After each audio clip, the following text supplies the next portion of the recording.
Jeg vil nu vise jer, hvordan man laver knapper.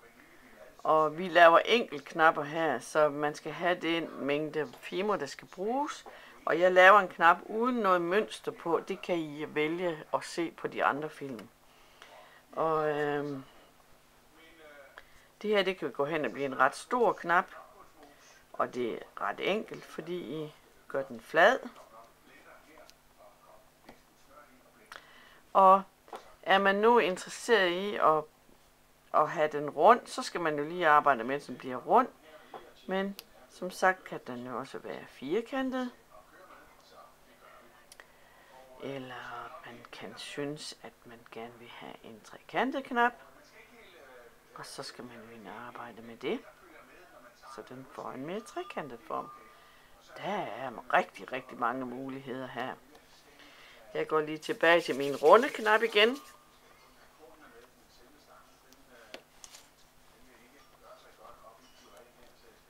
Så. Og jeg skal passe på ikke at få den for flad fra starten af, fordi man kan ikke gøre den tykkere igen. Men man kan altid rulle lidt på den, så den bliver lidt fladere. Og nu kunne jeg egentlig godt tænke mig, at den havde et mønster her rundt i kanten. Så jeg tager, og det kan være rigtigt, det her er en skrue, jeg bruger. Og der laver jeg noget rillemønster. Og nu har jeg fået lavet en knap, som er forhøjet lidt her i midten, og som har et rillemønster rundt. Jeg kunne også lave flere herude, sådan at den også her er lidt speciel. Sådan. Og så er det så nu, at jeg skal have lavet 2 huller i min knap, så jeg kan få den syet på, efter den er blevet bagt i ovnen. Og jeg tager et søm, og så drejer jeg det ned igennem her forsigtigt.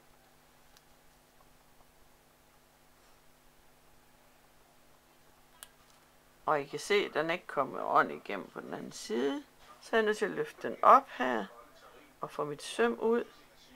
Og på begge huller, her skal I skal virkelig passe på, at I ikke skubber for meget rundt med det. For så får I den ud af form lynhurtigt. Og bagfra kan man lige putte søm ind, og så kan man lige bearbejde hullet, så den bliver okay. Og så kan I godt se, at mine riller her, de er gået lidt ud af form, så dem kan jeg jo lige lave igen. Så har jeg en knap her med en lille smule mønster på og 2 huller i. Jeg kunne også tænke mig, at den fik en lidt anden form.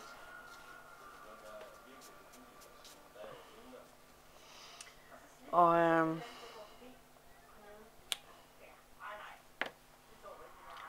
kan jeg tage en mindre ting og presse ned,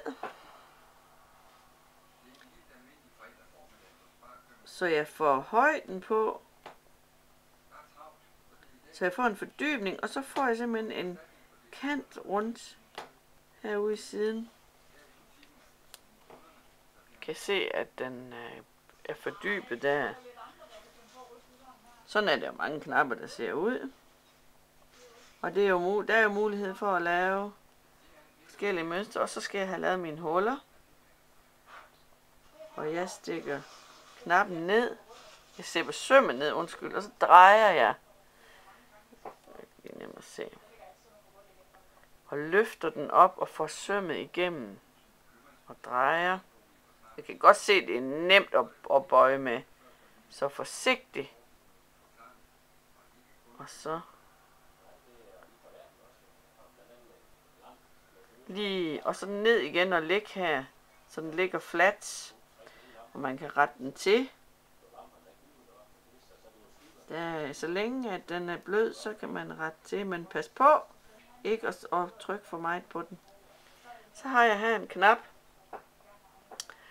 som er lidt fordybet, og her har jeg lidt mere en anden knap, som er lidt mere tyk i det. Og de skal nu ind i ovnen og bages, og så kan vi sy dem på, der hvor vi skal bruge dem.